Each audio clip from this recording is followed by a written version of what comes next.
Hello students. Previous class में हम लोगों ने लर्निंग को अफेक्ट करने वाले, लर्निंग को प्रभावित करने वाले कारकों के बारे में हम लोगों ने पढ़ा था। आज की क्लास में हम लोग लर्निंग की टाइप्स देखेंगे।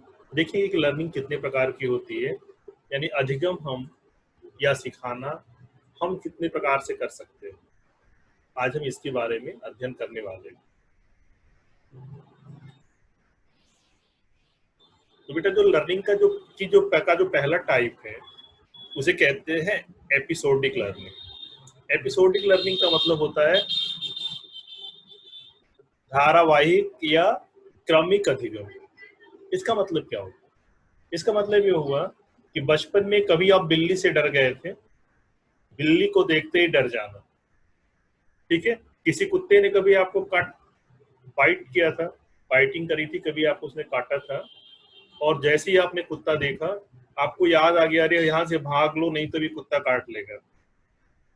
तो जो इस तरह की जो लर्निंग का मॉड है उसे हम एपिसोडिक कहते हैं। जैसे एक चीज को देखकर उससे रिलेटेड घटनाएं याद आ जाना। जैसे कितने लोग कॉकरोच को देख कर डर पड़ते हैं, उछल पड़ते हैं, छिपकली को देख कर डर जाते हैं, बिल्ली को देख कर डर जाते हैं, कुत्ते को देख कर डर जाते हैं, है ना। तो उससे जो रिलेटेड जो उनके मन में एक फियर है, या उससे रिलेटेड जो मन में उसके लिए जो एक थॉट है, वो उस थॉट को अंदर बनना या उसे एक्सेप्ट करना ही एपिसोडिक लर्निंग के अंतर्गत आता है ना। Episodic learning is a change in behaviour that occurs as a result of an event। ठीक है। कोई घटना घटे, किसी घटना से अगर हम कुछ सीख लेते हैं तो उसको हम एपिसोडिक लर्निंग कहते हैं। लर्निंग का जो दूसरा मॉड है उसे मल्टीमीडिया लर्निंग कहते हैं।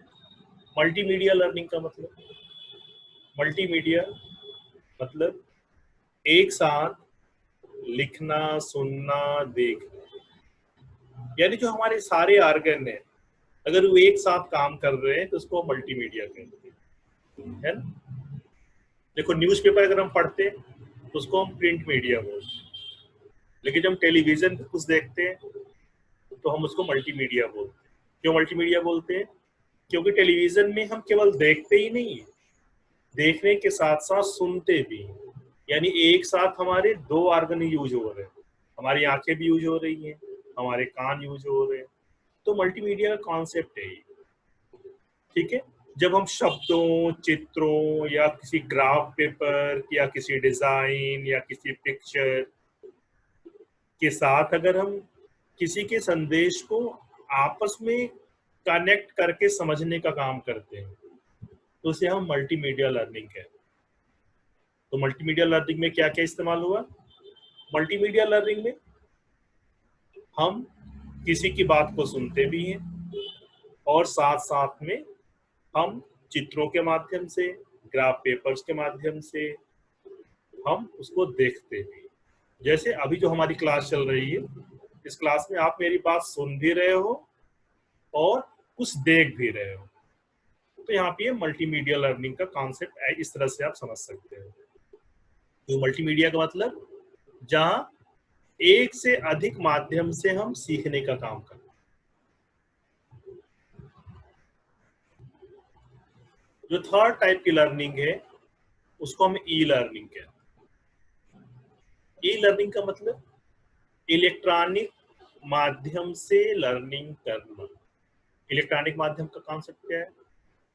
जैसे हम कुछ इंटरनेट से खोज लें, कुछ पढ़ लें, कुछ जान लें, हम लैपटॉप यूज कर लें, हम मोबाइल यूज कर लें, यानी एक तरह से कह सकते हैं कि हम अगर इलेक्ट्रॉनिक गैजेट्स यूज करके अगर हम पढ़ने का काम करते हैं तो उसको हम ई लर्निंग कहेंगे। ठीक है। तो ई लर्निंग का मतलब क्या हुआ? जब हम लर्निंग में किसी इलेक्ट्रॉनिक गैजेट्स जैसे desktop, laptop, mobile, internet, e books, ई लाइब्रेरी आदि का यूज करके अगर हम लर्निंग करते हैं तो इसे हम ई लर्निंग कहेंगे। ठीक है।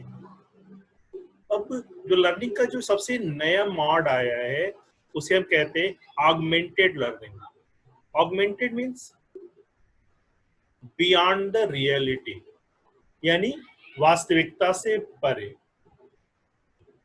वास्तविकता से परे का मतलब हम ऐसी चीजों को देख के, समझ के, जान के हम लर्निंग करें जो वास्तविक नहीं। जैसे अगर हमें करंट फ्लो पढ़ाना है और उसके लिए हमने किसी एनिमेशन का यूज कर लिया, किसी 3D मूवी का यूज कर लिया, तो उसे हम ऑगमेंटेड लर्निंग कह सकते हैं। ठीक है ना। यह एक तरह समझ सकते हो कि रियलिटी थी जैसा वर्चुअल। जो वर्चुअल दुनिया है, यानी जो टेलीविजन की दुनिया है, जो इंटरनेट की दुनिया है, अगर उस दुनिया से हम इस तरह से अपने को अटैच कर लें जैसे कि वो रियल ही हो। कई बार अगर आपने 3D मूवी देखी होगी तो 3D मूवी में ऐसा लगता है कि हम सचमुच में वहां पे उपस्थित हैं, हम सब कुछ रियल फील करने लगते हैं। तो जब लर्निंग को इस तरह से करें कि जो वर्चुअलिटी है वो हमको रियलिटी लगने लगे। कभी अगर आप 3D मूवी किसी प्लेनेट का देखें तो आपको लगेगा कि आप भी प्लेनेट के अंदर ही घूम रहे हो, है ना। लगेगा कि चांद सितारों के बीच में है, या किसी केमिकल रिएक्शन को करा रहे हो तो आप उसके अंदर अपने को खूब इमेजिन करने लगो। तो जो इस तरह की लर्निंग का जो मॉड है उसे हम कहते हैं ऑगमेंटेड लर्निंग। ठीक है। ऑगमेंटेड लर्निंग का मतलब virtual with near to reality, यानी ऐसा वर्चुअल, ऐसा कृत्रिम जो वास्तविकता के नजदीक हो, उसे हम कहेंगे ऑगमेंटेड लर्निंग। ठीक है। अब सबसे एंशिएंट मॉड लर्निंग का है या टाइप है, उसे हम कहते हैं रोट लर्निंग। रोट लर्निंग का मतलब होता है रट्टा मार के याद करना। आपने बचपन में ABCD याद की होगी, क से लेके 11 तक याद किया होगा, 1 to 100 याद किया होगा, टेबल से याद किए होंगे, सिंबल से याद किए होंगे। इसको हमें क्या करना पड़ा होगा? बार बार अभ्यास करना पड़ा होगा, बार बार प्रैक्टिस करनी पड़ी होगी। जब चीजों को हम रट के सीख लेते हैं, उसको जान लेते हैं, तो उसको हम रोट लर्निंग कहते हैं, है ना। रोट लर्निंग का मतलब, रोट लर्निंग का मतलब हुआ किसी चीज को बिना समझे रट के उसको सीख लेना। जैसे अगर आपसे कोई पूछे 6 7 जा, तो आपके मन में तभी आएगा 42 जब आपने उसको रटा हुआ होगा। अगर आप समझे हुए होंगे तो आप जोड़ना शुरू करोगे कि 6 में 7 बार जोड़ लें और जो रिजल्ट आएगा वो 42 हो जाएगा। ठीक है। लेकिन अगर आपने रोट किया है तो जैसे ही मैं कहूंगा 6 7 जा, तुरंत मन के अंदर निकल के आएगा वो 42। तो इसे कहते हैं रोट लर्निंग। जो अगला इसका मेथड है या टाइप है उसे कहते हैं मीनिंगफुल लर्निंग। मीनिंगफुल लर्निंग चीजों को समझ के याद करना, जिन चीजों की मीनिंग हमें समझ में आ जाती है, जिनके अर्थ हमें समझ में आते हैं, जो हमारे कॉम्बिनेशन में हो जाते हैं, जो या लर्निंग का जो कॉग्निटिव स्ट्रक्चर है, यानी जो संज्ञानात्मक पक्ष उसे हम मीनिंगफुल लर्निंग की टाइप कहते हैं, है ना। यानी चीजों की समझ विकसित करना। तो मीनिंगफुल लर्निंग का मतलब हुआ सार्थक शब्दों को समझा के उसकी समझ अंदर डेवलप करना। ये क्या एक तरह से कह सकते हैं कॉम्बिनेशन को अपने पक्का करना। या जो लर्निंग का जो कॉग्निटिव मॉड है उसे हम मीनिंगफुल लर्निंग कह सकते हैं। ठीक है, अगली लर्निंग आती है फॉर्मल लर्निंग। फॉर्मल का मतलब होता है औपचारिक। औपचारिक का मतलब हुआ बेटा यहाँ पे फेस टू फेस लर्निंग, है ना। जैसे जो आप क्लास में लर्निंग करते हो, तो फेस टू फेस लर्निंग का मोड क्या है, एक सर्टेन टाइम में आप क्लास में एडमिशन लेते हो, फिर क्लासेस होती हैं, फिर एग्जाम होता है, फिर आप पास आउट हो जाते हो, फिर नेक्स्ट क्लास में चले जाते हो, फिर पढ़ते हो, फिर एग्जाम देते हो, फिर नेक्स्ट नेक्स्ट नेक्स्ट नेक्स्ट ऐसे ही चलता रहता है। जो ये तरीका है, जो ये सिस्टम है, इस सिस्टम को हम फॉर्मल लर्निंग कहते हैं। जैसे इसमें जब आप बीएड में पढ़ रहे हो तो ये फॉर्मल लर्निंग के अंडर है। बीएड में आप जो कुछ भी सीख रहे हो, जो कुछ भी हम सिखा रहे हैं, देखो अभी हमारी फेस टू फेस लर्निंग चल रही है। आप मुझे सुन रहे हो, देख रहे हो, और आवश्यकता पड़ने पे आपको मैं सुनता हूँ, देखता हूँ, और आप और एक दूसरे से रिस्पॉन्स करते हैं, एक दूसरे के प्रश्नों को, उत्तरों को, जिज्ञासाओं का समाधान करते हैं, और लेकिन एक निश्चित समय पे, एक निश्चित कक्षा में। ठीक है, तो जो ये सिस्टम है, इस सिस्टम को हम कहते हैं फॉर्मल लर्निंग। या फॉर्मल लर्निंग का मतलब हो गया स्कूल लर्निंग से, जो स्कूल की लर्निंग है यही फॉर्मल लर्निंग। ठीक है, अब हम लोग बात करेंगे इनफॉर्मल। इनफॉर्मल का मतलब गैर औपचारिक या अनौपचारिक। ये अनौपचारिक शिक्षा क्या है? अनौपचारिक शिक्षा का मतलब होता है हम बिना क्लास गए, बिना कोई पढ़ाई किए हम कुछ भी सीख ले। जैसे हमने किसी से कुछ सुन लिया, हमने सीख लिया, हमने कुछ देख लिया, हमने सीख लिया, या हमने किसी की नकल की करके हमने सीख लिया। तो जो सीखने का ये तरीका है उसे हम नॉन फॉर्मल या इनफॉर्मल लर्निंग कहते हैं। इनफॉर्मल लर्निंग में क्या बात आई, आपने कई बार देखा होगा कि छोटे छोटे बच्चे टेलीविजन में कार्टून देख के उसके कैरेक्टर जैसे एक्टिंग करने लगे। ये भी जो है इनफॉर्मल लर्निंग का एक अच्छा उदाहरण है ना। आप पिक्चर में भी देख रहे होंगे कि इनफॉर्मल लर्निंग के लिए नॉलेज किसी क्लासरूम में नहीं मिलती। हम टैबलेट पे, हम लैपटॉप पे, हम टेलीविजन से, हम गूगल से, हम किसी सोसाइटी, किसी ग्रुप में जाके, अपने मदर फादर से किताबें पढ़ के, मोबाइल पे मैसेजेस पढ़ के, टीवी टेलीविजन में न्यूज़ सुन के हमें जो लर्निंग होती है, जो चीज़ें हम सीख लेते हैं, वो इनफॉर्मल के अंडर आता है ना। जैसे हमारी भाषा का विकास है, ये भी इनफॉर्मल लर्निंग का पार्ट है। ये भी अनौपचारिक शिक्षण है, क्योंकि इसके लिए कोई स्कूल नहीं खुलता, लेकिन धीरे धीरे धीरे धीरे हम फैमिली में रह के हम भाषा का ज्ञान प्राप्त कर लेते हैं, है ना। तो ये फॉर्मल लर्निंग का अच्छा एग्जाम्पल। जैसे हम एग्जाम्पल और ले सकते हैं, हम जिस धार्मिक वातावरण में रहते हैं, अगर हमारे मदर फादर हिंदू हैं या मुस्लिम हैं या सिख हैं या ईसाई हैं, तो उनके रिचुअल्स या उनके धार्मिक अनुष्ठान, उनकी संस्कृति बिना सिखाए हम सीख लेते हैं। सबकी पूजा पद्धतियां भी अलग अलग है ना, हिंदू की अलग है, मुस्लिम की अलग है, सिख की अलग है, ईसाई की अलग है, लेकिन फिर भी बिना बताए, बिना सिखाए, बिना किसी स्कूल में गए हम उन सारी चीजों को सीख लेते हैं। तो ये भी इनफॉर्मल लर्निंग का एक अच्छा एग्जाम्पल हो सकता है। अब थर्ड है नॉन फॉर्मल लर्निंग।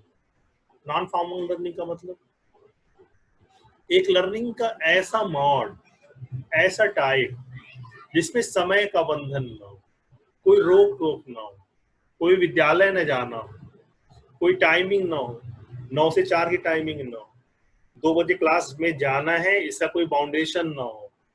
तो इस तरह की लर्निंग को हम नॉन फॉर्मल लर्निंग कहते हैं, है ना। तो नॉन फॉर्मल लर्निंग में का जो सबसे अच्छा एग्जाम्पल है वो डिस्टेंट लर्निंग। कई कई लोग को आपने देखा होगा कि वो घर बैठकर सारी पढ़ाई कर लेते हैं। तो जो घर बैठ के पढ़ाई करने का जो सिस्टम है, इसी को हम कहते हैं नॉन फॉर्मल लर्निंग। यानी इसमें शिक्षा हम मिल रही है, नॉलेज भी आप गेन कर रहे हैं, लेकिन आपको कक्षा में जाने की जरूरत, डेली पढ़ने की जरूरत नहीं।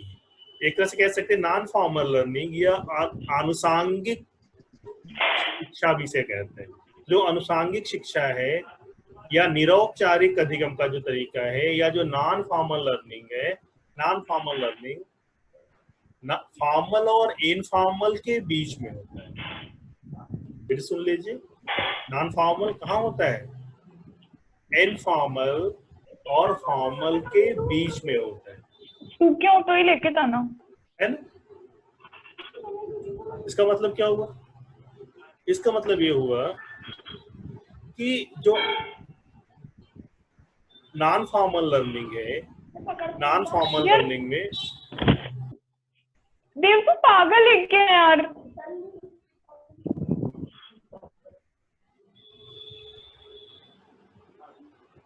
नॉन फॉर्मल लर्निंग में हम क्या करते हैं? नॉन फॉर्मल लर्निंग मैंने बताया कि वो बीच में होता है ना, उसमें फॉर्मल जैसा नॉलेज तो मिलता है, सर्टिफिकेट तो मिलता है, लेकिन स्कूल नहीं जाना है ना। कुछ कुछ इनफॉर्मल जैसा इनफॉर्मल वातावरण होता है, लेकिन फिर भी हम घर बैठे हम जब अपना अधिगम को पूरा कर लेते हैं, नॉलेज पूरा कर लेते हैं, तो उसको हम कहते हैं नॉन फॉर्मल लर्निंग। जो नेक्स्ट टाइप है लर्निंग का, उसे कहते हैं situated learning. Situated learning means situation के अगेंस्ट लर्निंग होना। ये भी एक तरह का नॉन ये भी एक तरह का इनफॉर्मल लर्निंग है या अनौपचारिक शिक्षण का तरीका है। हम संस्कृति, भाषा, जाति, धर्म, समाज से भी कुछ न कुछ चीजें सीखते रहते, ठीक है।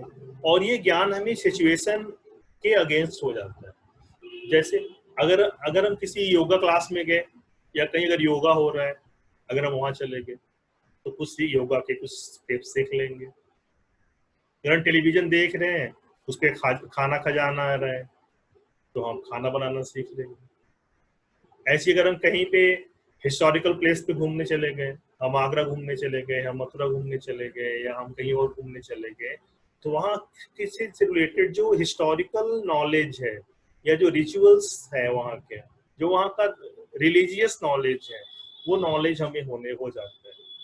इसे हम कहते हैं सिचुएटेड लर्निंग या स्थिति अधिगम। स्थिति अधिगम का मतलब ये होता है किसी स्थान विशेष, किसी कार्यक्रम विशेष या किसी संगति विशेष अगर हमें अधिगम हो जाए तो हम इसे सिचुएटेड लर्निंग कह सकते हैं। एक छोटा सा एग्जांपल हम ले, एक तोता लीजिए, तोते के कुछ दिन मंदिर में लटकाए रखिए, वो राम राम कहना सीख जाएगा। कुछ दिन मस्जिद में लटकाइए, वो अल्लाह अकबर सीख जाएगा। और उसे किसी वाइन शॉप के पास लटका दीजिए, फिर वो गाली देना भी सीख जाएगा। तो ये क्या हुआ? ये सिचुएशन रिलेटेड लर्निंग हुई, ठीक है। हम जब जिस स्थान, जिस धार्मिक अनुष्ठान या जिस प्लेस पे हम जाते हैं, या जिस समुदाय में जाते हैं, या जिस समूह में रहते हैं, हम वहाँ की चीजों को सीखने लगते हैं। एक एग्जाम्पल और अच्छा समझ सकते हैं। जैसे मान लो आपके घर में कोई लेडी है, उसकी शादी राजस्थान से बाहर मान लो साउथ में हो जाती, और 3 साल के बाद जब वापस अपने घर आएगी तो आप देखोगे कि उसकी भाषा में साउथ की झलक आएगी। जो राजस्थानी टोन है, जो राजस्थानी पन है, वो खत्म हो जाएगा। आपने महसूस किया भी होगा अपने, कि आपकी बुआ जी हैं या मौसी जी हैं, या जिनकी शादी कहीं बाहर हो गई है, और उनसे जब आप 1-2 साल 3 साल के बाद मिलते हो, तो उनके बोलने का टोन, उनके बोलने की स्टाइल चेंज हो जाती है। ये भी सिचुएटेड लर्निंग का एक अच्छा एग्जाम्पल है ना। अब हम बात करेंगे टेंजेंशियल लर्निंग या स्पर्शोन्मुख अधिगम। स्पर्शोन्मुख अधिगम का मतलब होता है सेल्फ लर्निंग से इसका मतलब है जब हम किसी गेम को खेलते हैं, या कोई संगीत सुनते हैं, या जब कोई थॉट देखते हैं, या टेलीविजन में कोई हम एपिसोड देख रहे हैं, या मूवी देख रहे हैं, या हम गेम खेल रहे हैं, और उसके माध्यम से हम अगर खुद ब खुद अगर कुछ चीजें सीख लेते हैं तो उसको हम टेंजेंशियल लर्निंग कहते हैं या स्पर्शोन्मुखी अधिगम कहते हैं। स्पर्शोन्मुखी का मतलब आपने जो देखा उसमें डूब गए। जैसे हम डूबते कब है? जब हम गेम खेलते हैं, अपने मनपसंद की कोई स्टोरी बुक पढ़ते हैं, कोई मूवी देखते हैं, है ना, कोई सीरियल देख रहे हैं, या हम कहीं घूमने चले गए जो हमें बहुत ही पसंद है। तो क्या होगा, एक बार देखने के बाद वो सारी चीजें याद हो जाती है। कई बार आपने देखा होगा कि मूवी को आपको 3 घंटे दिखा दिया जाए, मूवी का हर सीन आपको याद हो जाता है, हर सीन याद हो जाता है, हर सेकंड की बात आप बता लोगे कि इसके बाद अब ये होने वाला है, इसके बाद अब ये होने वाला है। ये टेंजेंशियल लर्निंग के कारण ही होता है, क्योंकि आपका मन मस्तिष्क उसमें डूब जाता है। या एक तरह से कह सकते हैं, किसी मूवी, किसी एजुकेशनल गेम के थ्रू अगर कोई लर्निंग आप होती है, ठीक है, उसे हम टेंजेंशियल लर्निंग या स्पर्शोन्मुखी अधिगम कहेंगे। ठीक है। नेक्स्ट लर्निंग का जो मॉड है उसे हम कहते हैं डायलॉगिक लर्निंग।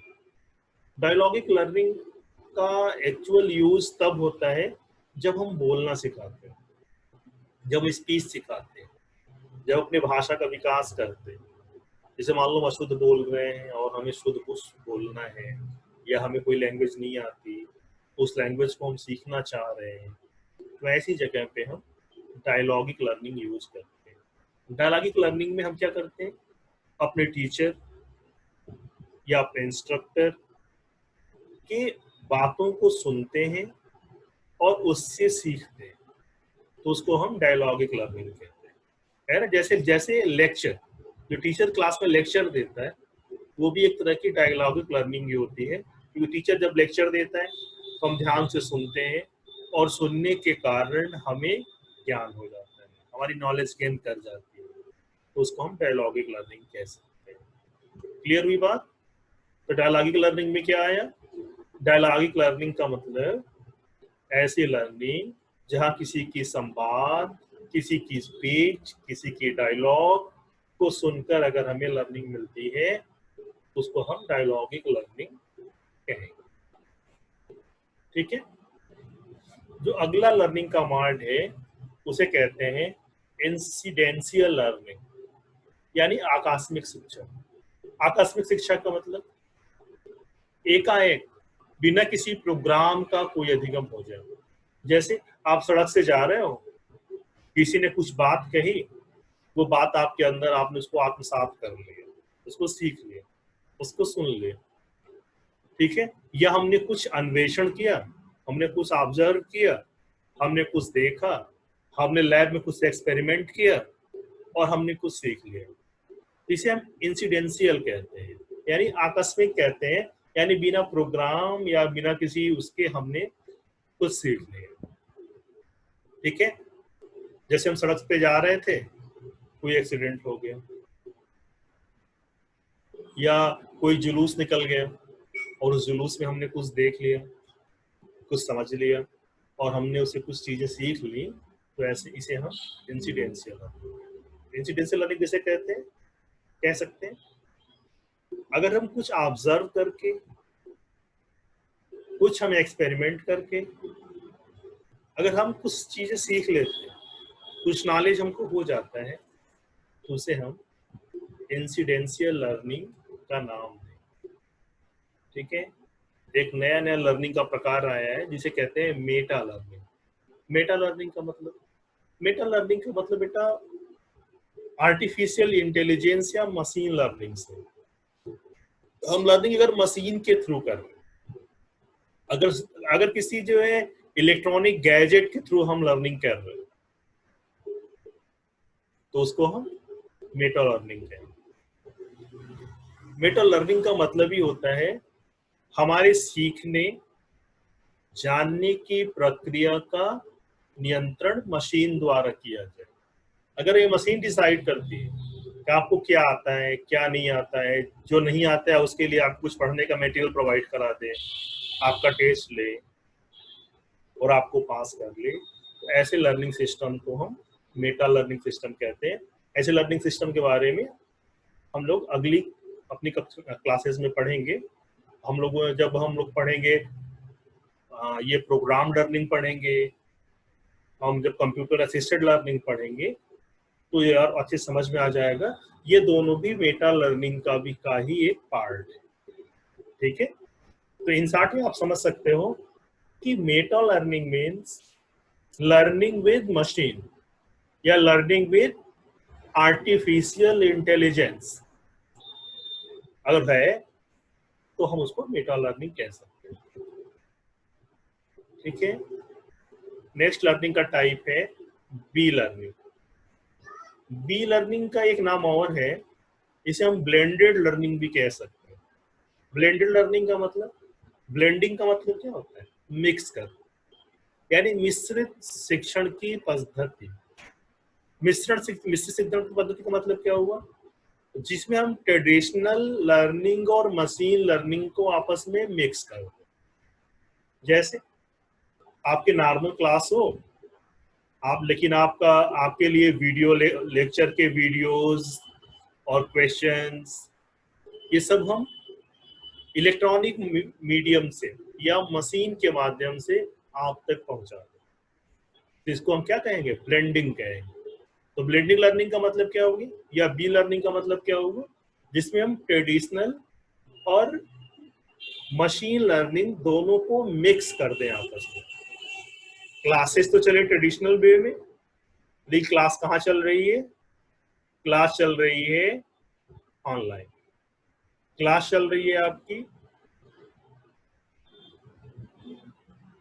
किसी इंटेलिजेंट बोर्ड पे, क्लास आपकी आईसीटी इनेबल्ड क्लास चल रही है, और बाद में मशीन का यूज करके, कंप्यूटर का यूज करके आप उसके वीडियो, उसके लेक्चर्स, उसके नोट्स जब चाहो, जैसे चाहो, जहां चाहो, अगर आप सुन, पढ़ और समझ सकते हो तो उसको हम ब्लेंडेड लर्निंग या बी लर्निंग कहते हैं।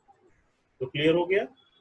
बी लर्निंग का मतलब ब्लेंडेड लर्निंग या मिश्रित कक्षाएं, जिसमें आधुनिक और परंपरागत कक्षाओं को आपस में मिक्स कर दिया जाए, उसको हम ब्लेंडेड कहते हैं। इसका एक नाम और नया आजकल बहुत ही प्रचलित है, साइंक्रोनस एंड असाइंक्रोनस लर्निंग। ये भी ब्लेंडिंग का ही एक तरीका है।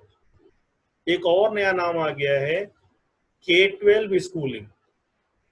K-12 स्कूलिंग का जो नया कॉन्सेप्ट आया है, ये भी ब्लेंडिंग का ही एक नया रूप है, ठीक है। तो आज की क्लास में हम लोगों ने लर्निंग के ढेर सारे मॉड देखे। हमने देखा कि लर्निंग हम कितनी टाइप से कर सकते हैं। कोई कहीं पे डाउट हो, कोई प्रॉब्लम हो तो आप डिस्कस कर सकते हो।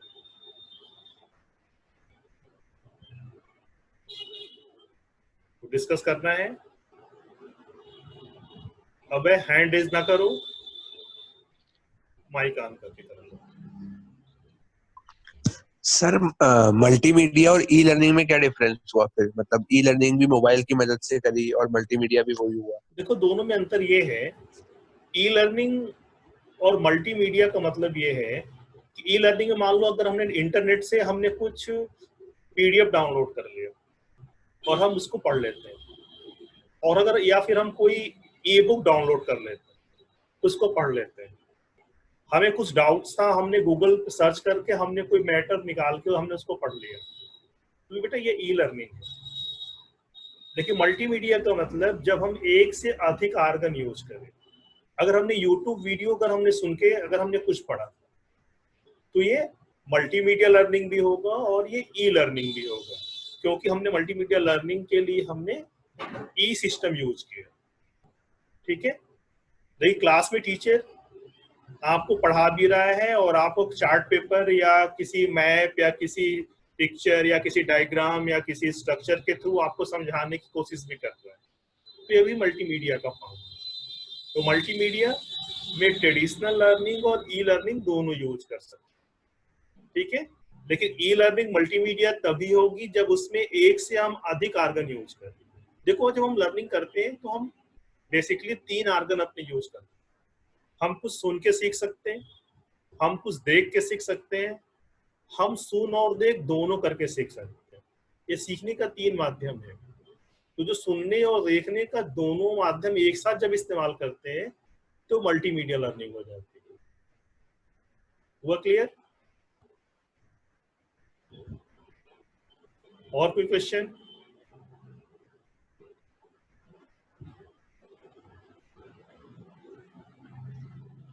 सर मेटा लर्निंग और ई लर्निंग में क्या डिफरेंस है फिर?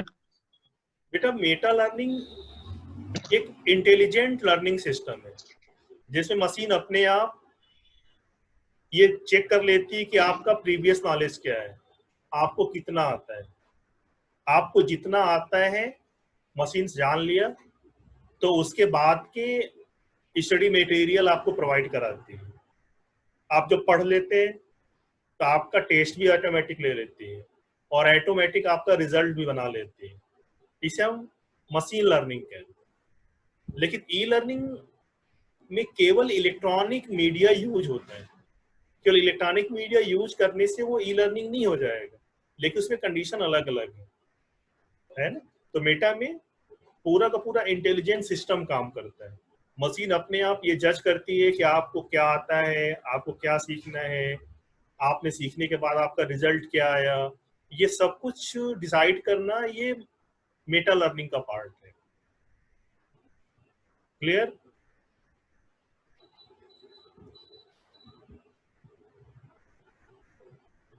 और कुछ पूछना है किसी को?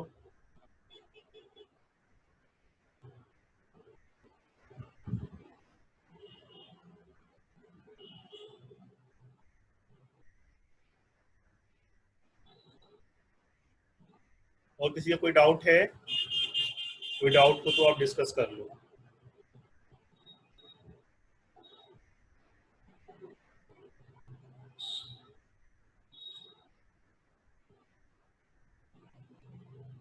कोई डाउट है? नहीं। सर ये जो स्लाइड शेयर है पे सर, हेलो। हाँ हेलो। हेलो सर, ये जो स्लाइड शेयर है पे सर, इसको साइन इन कैसे करें? इसको स्लाइड शेयर